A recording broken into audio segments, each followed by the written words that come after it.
no sigo, aquí estoy, que me cuentan, buenas tardes. Ok.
¿Qué tal? Buenas tardes, bienvenidos y bienvenidas a Consulta en Directo, un espacio que tenemos todos los miércoles a las 4 de la tarde a través del Facebook de Costa Rica Noticias, donde usted puede hacer consultas directamente a los jerarcas y expertos sobre temas diferentes relacionados con la pandemia del COVID-19. Es momento de iniciar con el tema de hoy y decidimos hablar de salud. En los últimos días han aumentado los casos considerablemente de COVID-19 en el país y muchas personas están preocupadas. Para responder sus consultas sobre este tema nos acompaña el médico intensivista Marco Vinicio Boza para aclarar todas estas consultas.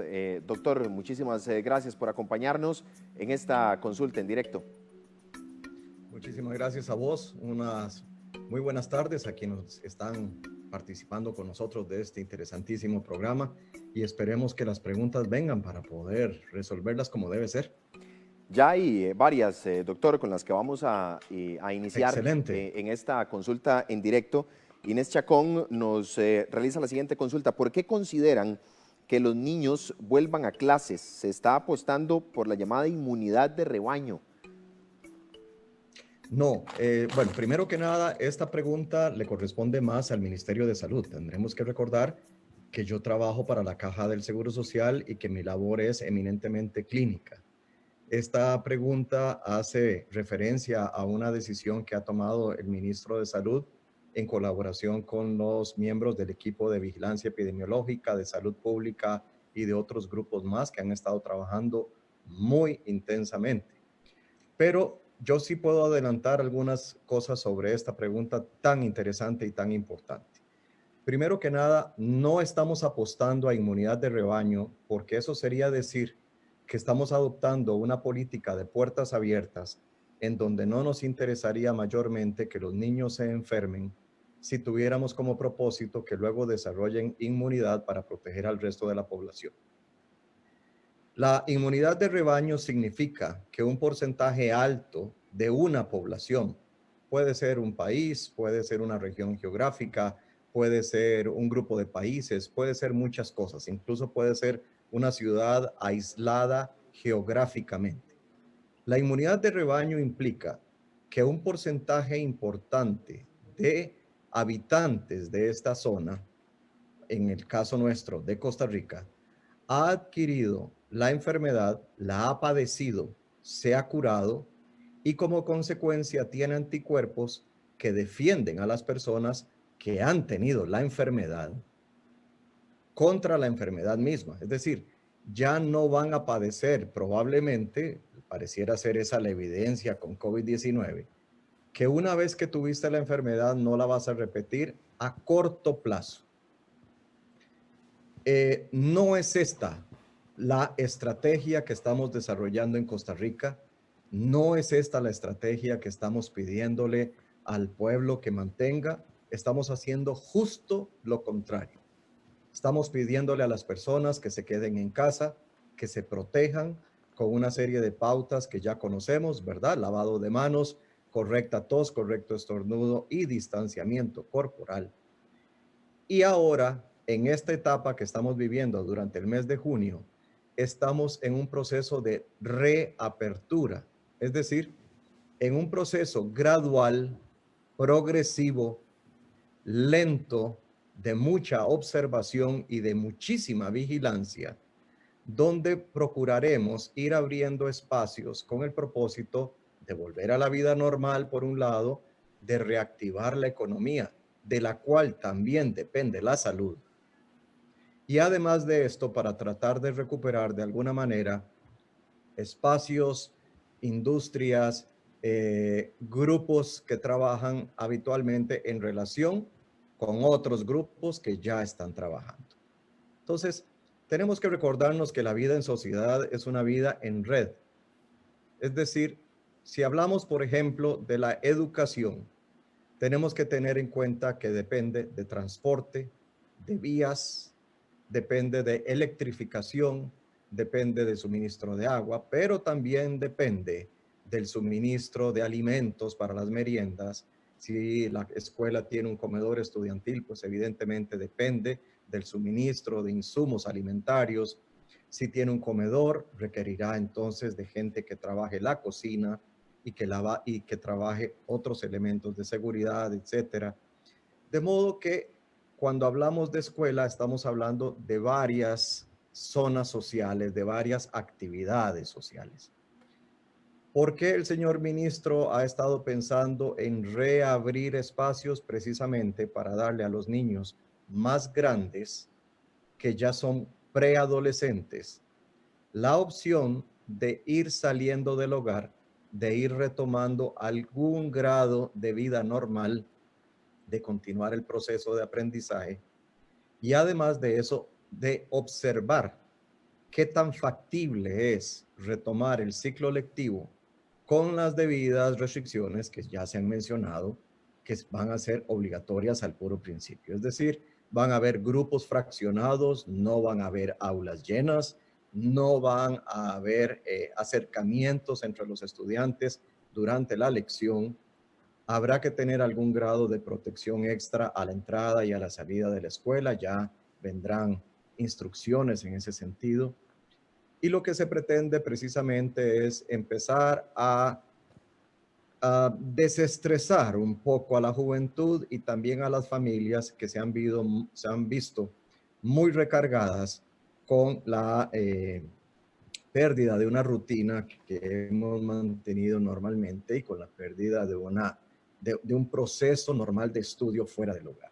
Entonces, creo que es importante la pregunta, porque definitivamente no estamos abogando por una inmunidad de rebaño, estamos abogando por un retorno progresivo a algún grado de vida normal, entendiéndose normal como una vida con nuevas reglas, con nuevas formas de protección.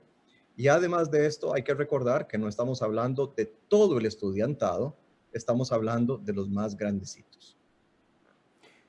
Estamos conversando con el doctor Marco Vinicio Boza, médico intensivista en nuestro país, en la Caja Costarricense del Seguro Social.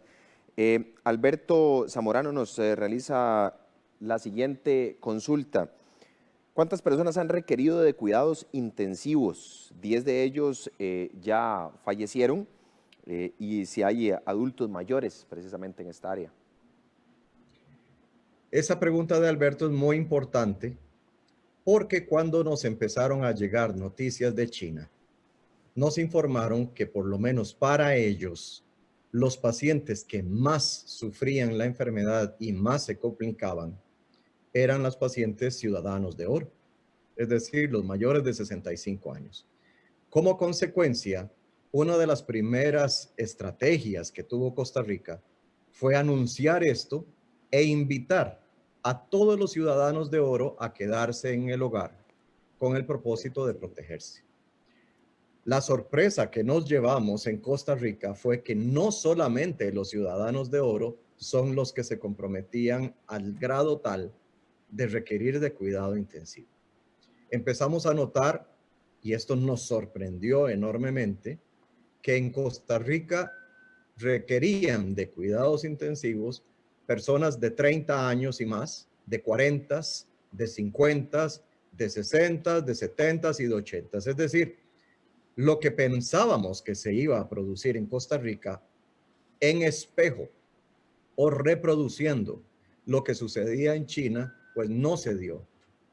No se dio, y la alerta que tenemos que hacerle a los costarricenses es que por ser jóvenes no se confíen, porque por lo menos en sus 30 hemos tenido 2 pacientes, en sus 40 hemos tenido 2 pacientes, y si me permiten ver los datos al día de ayer, teníamos acumulados, ¿verdad? Histórico, no el día de hoy, acumulados 28 pacientes en cuidados intensivos.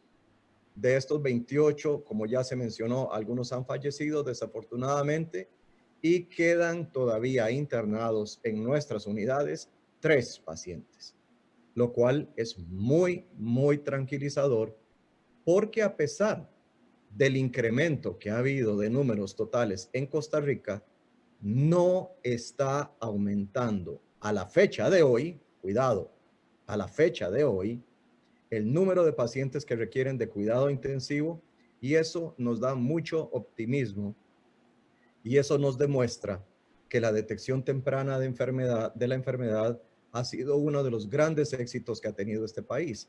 Así que vamos por buen camino, tenemos que reforzar la vigilancia de las áreas de mayor riesgo, y por ahora la buena noticia es que, a pesar de que los números aumentan, en este momento no están aumentando el número de personas que requieren de cuidado intensivo, y desde esa perspectiva los hospitales no se están saturando, las unidades de cuidados intensivos no se están saturando, y cada persona que entra a cuidado intensivo está recibiendo la mejor atención de una manera completamente tranquila, sin presión de ninguna índole, ofreciéndole calidad de atención, seguridad de atención, y ofreciéndole lo mejor que el personal puede ofrecer, a sabiendas de que no estamos agotados, de que no tenemos esa terrible situación que han tenido que vivir otros países, como por ejemplo Italia, España y Europa en general.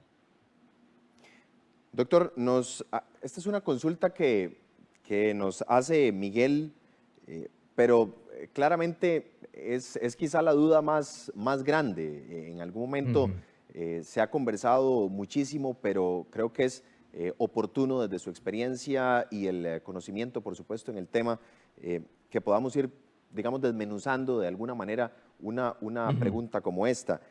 ¿Cuándo desaparecerá definitivamente el COVID-19?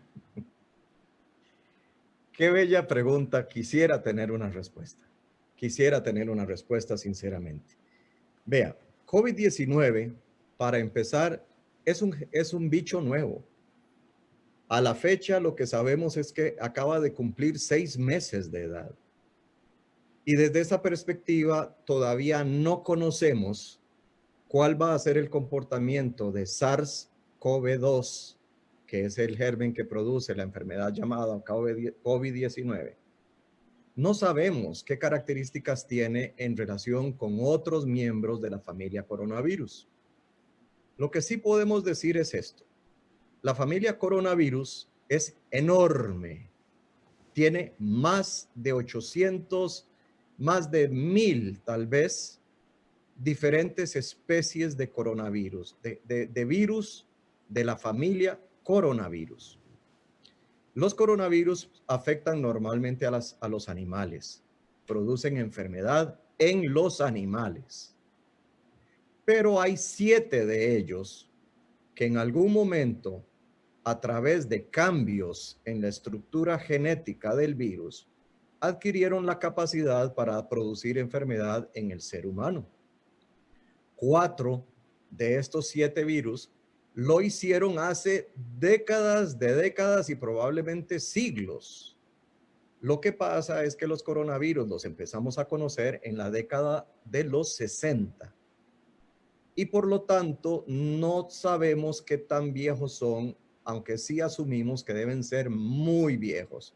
Estos 4 coronavirus viven con nosotros en Costa Rica desde hace décadas, posiblemente siglos.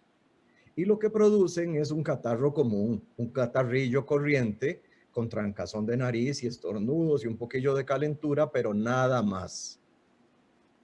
Después, en el 2003, apareció otro coronavirus que también hizo ese paso del animal al hombre y produjo una enfermedad muy terrible que mató al 10% de las personas que la sufrieron, y ese virus se llama SARS-1. En el 2013 apareció otro coronavirus que se llamó MERS y que mató al 34% de las personas que lo sufrieron. Vean cómo va aumentando la mortalidad. Ahora en el 2019 aparece otro coronavirus, que es el que estamos teniendo ahora de visitante en Costa Rica, al que la Organización Mundial de la Salud le puso por nombre SARS-2, porque tiene mucho en común con el primillo del 2003. Y entonces surgen todas estas preguntas. Bueno, ¿cuándo se va a desaparecer SARS-2? No sabemos. Pero sí te puedo decir que si es un coronavirus típico, podría ser que con el paso del tiempo se vaya adaptando más y más y más a los seres humanos y que como consecuencia sea cada vez menos grave, menos agresivo y que se adapte a cohabitar o convivir con el ser humano y que de alguna manera se vuelva estacional. Entonces, hay varios escenarios posibles. Uno es que SARS-2 se vuelva estacional. Si se vuelve estacional, como el virus de la influenza, que no tiene nada que ver con este, tendríamos COVID-19 todos los años.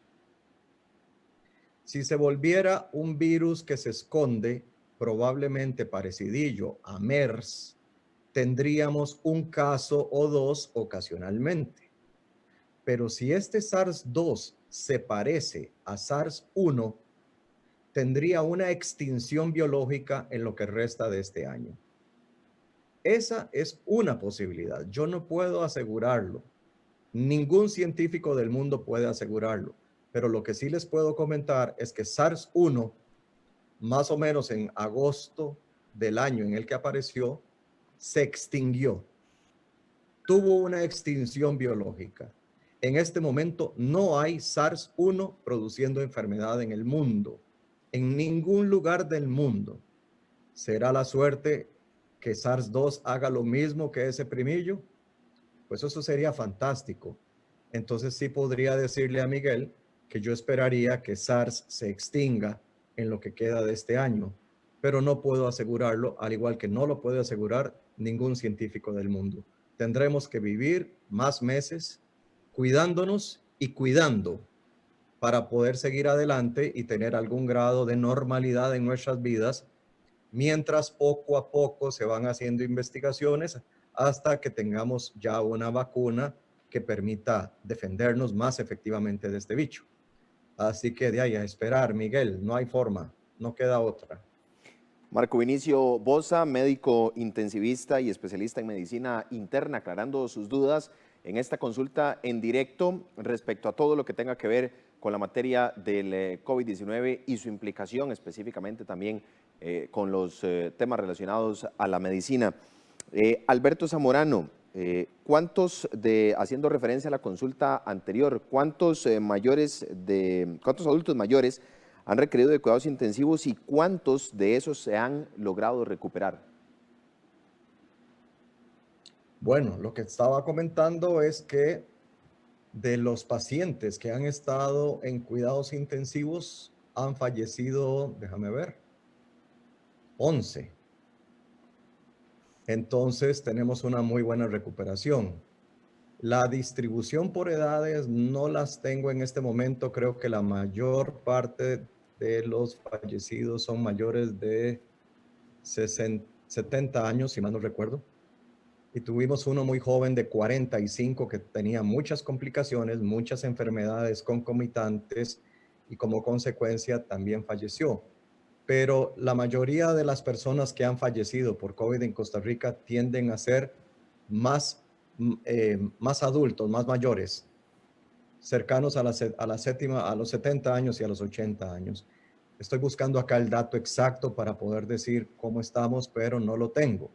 Lo que sí puedo hacer es lo contrario, decir, si de 28 pacientes acumulados que han requerido cuidado intensivo, tenemos todavía 3 internados y tenemos 11 fallecidos, diríamos que la mitad ha sobrevivido y la mitad ha fallecido, que es exactamente el porcentaje que se esperaba de acuerdo a lo que nos dijeron los médicos de China.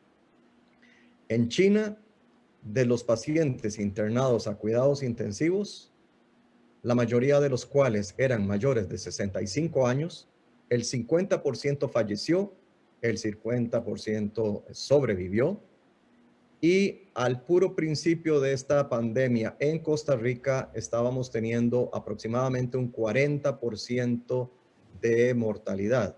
Ahora ha aumentado un poquillo, pero es que los números son muy bajos.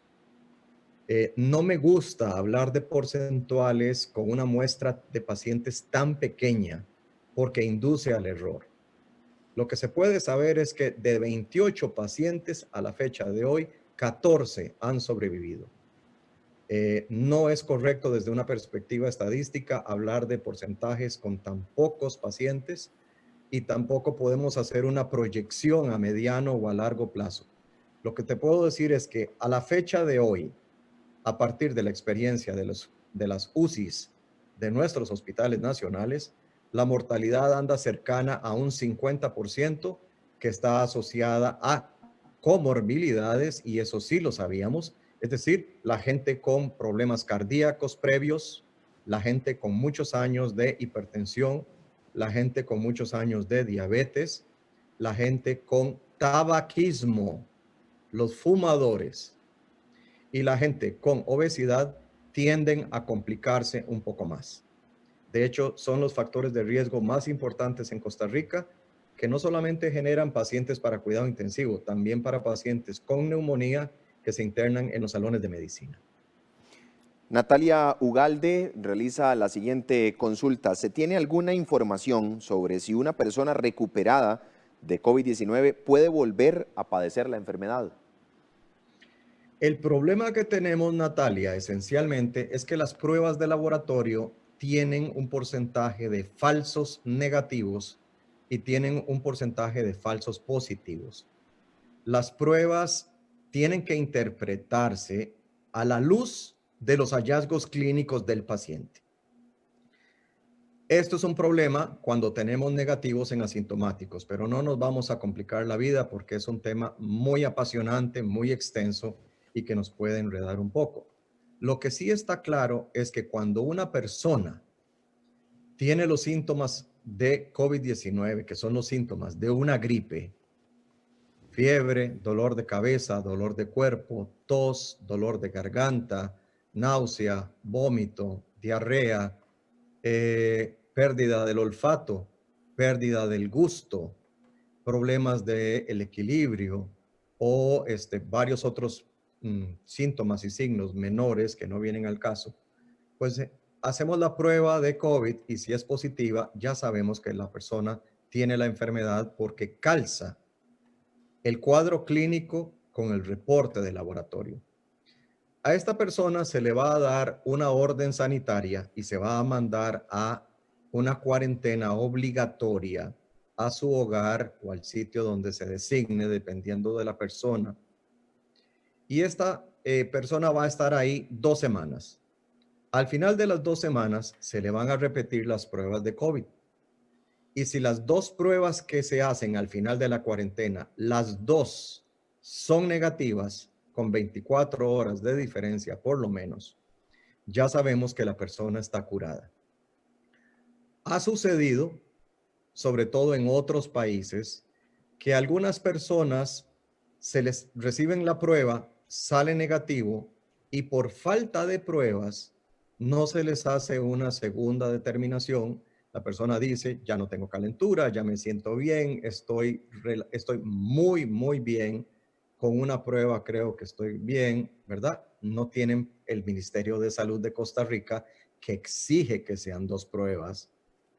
Y entonces estas personas se van a hacer sus labores o regresan a una vida relativamente normal y a veces vuelven a tener otra vez síntomas, pero estos síntomas podrían ser debidos a cualquier otra enfermedad respiratoria.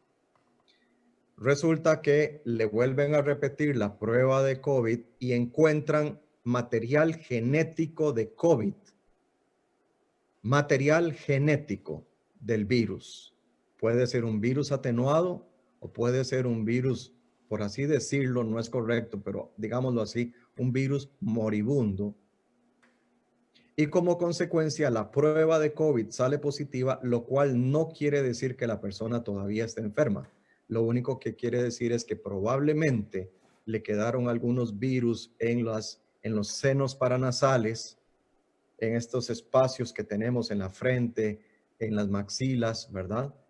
O una persona con rinitis crónica, se pudieron quedar algunos virus atrapados dentro de la nariz, o una persona que ha tenido amigdalitis crónica podría haber quedado con algunos virus metidos en las amígdalas, pero eso no significa que esté enferma de nuevo, simplemente significa que el cuerpo todavía tiene unos poquitos virus que podrían ser no infecciosos, pero que son detectados por la prueba.